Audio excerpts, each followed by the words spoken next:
नौ मन सुत उलझिया ऋषि रहे झकबार, सदगुरु ने ऐसा सुलझा दिया वो ये न टूटी बार। नमस्कार, एक बार फिर से स्वागत है आपका मोक्ष की आस में।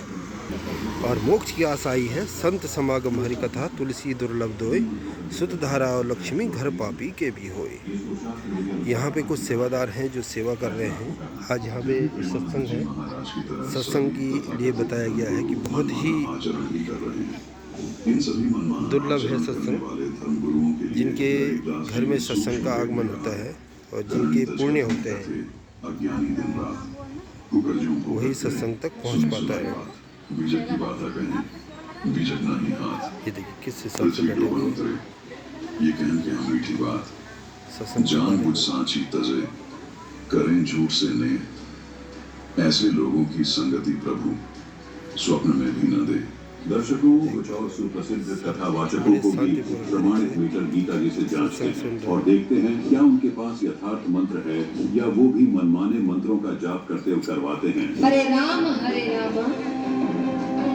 राम राम हरे हरे, हरे कृष्ण कृष्ण कृष्ण हरे। सिर्फ इसी नाम जप से भगवान मिल जाएंगे। और तुम्हें क्या लगता है इसमें भगवान का नाम है? इससे बड़ा तो कोई श्लोक नहीं है, कोई स्तोत्र नहीं है, कोई वेद उपनिषद नहीं है इस नाम से बड़ा। भगवान भगवान है, भगवान नारायण ही राम है और भगवान नारायण ही कृष्ण है। इसलिए हमारे यहाँ जो महामंत्र है उसमें दोनों का युगल नाम है।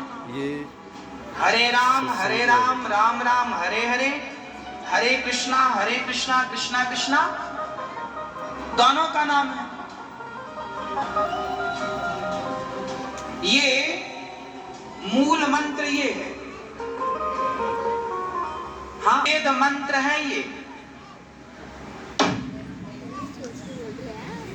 जाओ जितने यहाँ विराजमान हैं, हम और आप शक्तियों को नहीं देख पा रहे पर ये शक्तियां आपको देख पा रही हैं। जाओ सबकी अलाय बलाय बालाजी के चरणों में बंध जावे। लेकिन रोज हनुमान चालीसा का पाठ कौन कौन पढ़ेगा? ओम बागेश्वराय नमः मंत्र का जाप। जाओ आज से तुम्हारे घर पर बागेश्वर बालाजी की सेना पहुंच जावे।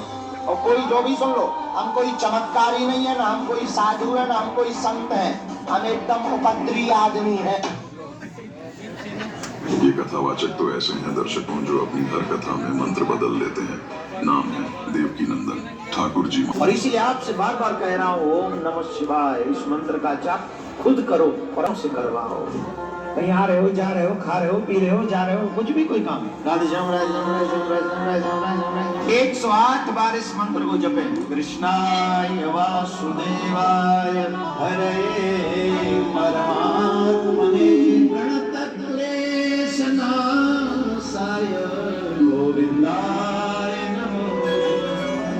इस संसार में एक भी क्लेश ऐसा नहीं है कि इस मंत्र को जापने से आपके जीवन का वो क्लेश समाप्त न हो जाए। लेकिन तब जब आपको सच्ची निष्ठा हो, इसी मंत्र को जाप करो। कौन से मंत्र को? ओम नमो भगवते वासुदेवाय।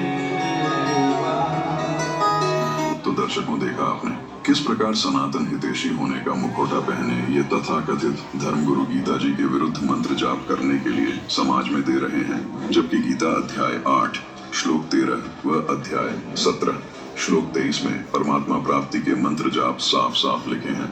लेकिन इन कथावाचकों व तथाकथित धर्मगुरुओं ने गलत भक्ति साधना बताकर सनातन धर्म का बेड़ा गर्क कर दिया है।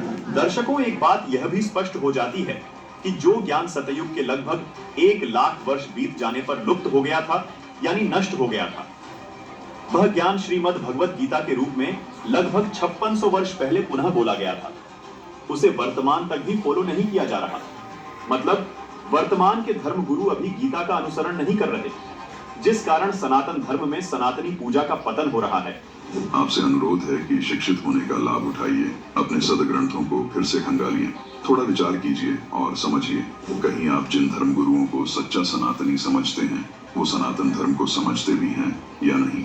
दर्शकों अब आपको एक उदाहरण के माध्यम से समझाते हैं कि कैसे ये धर्म गुरु हम सबके जीवन के साथ खिलवाड़ कर रहे हैं। इस संसार में हर व्यक्ति को एक रोग लगा है और वो रोग है जन्म और मरण का।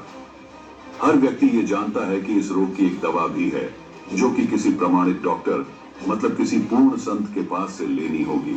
अब हर व्यक्ति उस पूर्ण संत की खोज में जुट गया। कुछ चालाक व्यक्तियों ने धार्मिक शास्त्रों को कंठस्थ याद तो कर लिया ताकि श्रद्धालुओं पर अपना प्रभाव जमा सकें, लेकिन उन शास्त्रों में जो लिखा था उस पर अमल नहीं किया।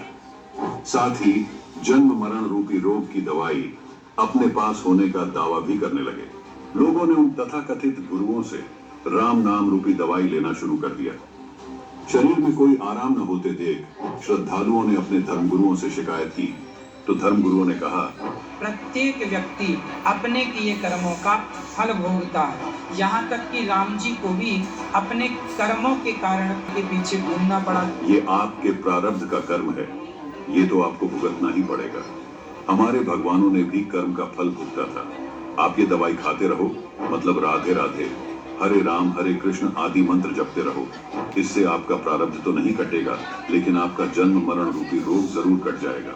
श्रद्धालु नाम जाप करता रहा और अंत में मृत्यु को प्राप्त हो गया। जब श्रद्धालु धर्मराज के पास गया और उसका कर्मों का हिसाब हुआ तो बड़े कॉन्फिडेंस से श्रद्धालु ने कहा, मृत्यु नहीं होगी, अब मुझे पूर्ण मोक्ष मिल जाएगा।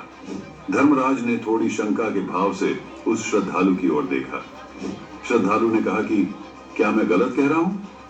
धर्मराज ने पूछा कि आपका गुरु कौन है? श्रद्धालु ने अपने गुरु का नाम बताया और जितने भी लोग धर्मराज के दरबार में मौजूद थे सबने अपने अपने गुरु का नाम बता दिया। धर्मराज ने अपनी बही देखी और कहा कि आप लोगों में से किसी ने भी उस पूर्ण संत से नाम जाप अथवा नाम दीक्षा नहीं ली। आप सबको दोबारा जन्म मृत्यु में जाना होगा। जो नाम जाप आपके गुरुओं ने आपको दिया है वो नकली है, वो सही नहीं है, आपके साथ धोखा हुआ है। सभी ने कहा कि इसमें हमारी क्या गलती है? हमें जो मार्गदर्शक मिले, उन्होंने जो मंत्र जाप करने के लिए दिए वही हमने सत्य माने, उन्हीं का जाप किया। हमें कैसे पता चलता कि ये मार्गदर्शक अथवा गुरु सही है या नहीं? जो मंत्र इन गुरुओं ने हमें दिए वो सही है या नहीं? धर्मराज ने कहा कि अगर आप लोग अनपढ़ होते तो मैं एक बार को आपकी ये बात मान भी लेता, मान लेता कि आपका कसूर नहीं है, लेकिन आप सभी तो शिक्षित थे। जिन पुस्तकों को आप सबके मार्गदर्शकों अथवा गुरुओं ने आपको पढ़ाया उन्हें आप सब खुद भी पढ़ सकते थे। पता तो करना चाहिए था कि वो सही बता रहे हैं या नहीं। क्या आपने गीता जी अध्याय 15 के श्लोक 1 से 4 नहीं पढ़े, जिसमें उस तत्वदर्शी संत की पहचान बताई है? क्या उन असली मंत्रों के बारे में नहीं पढ़ा जो गीता अध्याय 17 श्लोक 23 में लिखे थे? अगर पढ़ लिया होता तो अच्छा होता। उन मंत्रों को तत्वदर्शी संत से प्राप्त करके तुम्हारा ये जन्म मरण का रोग कट सकता था। तभी भीड़ का ध्यान एक तरफ खड़े एक आदमी की ओर जाता है। सभी उस आदमी की ओर इशारा करते हुए कहते हैं, धर्मराज जी, आपने उस आदमी को क्यों जाने दिया? इस पर धर्मराज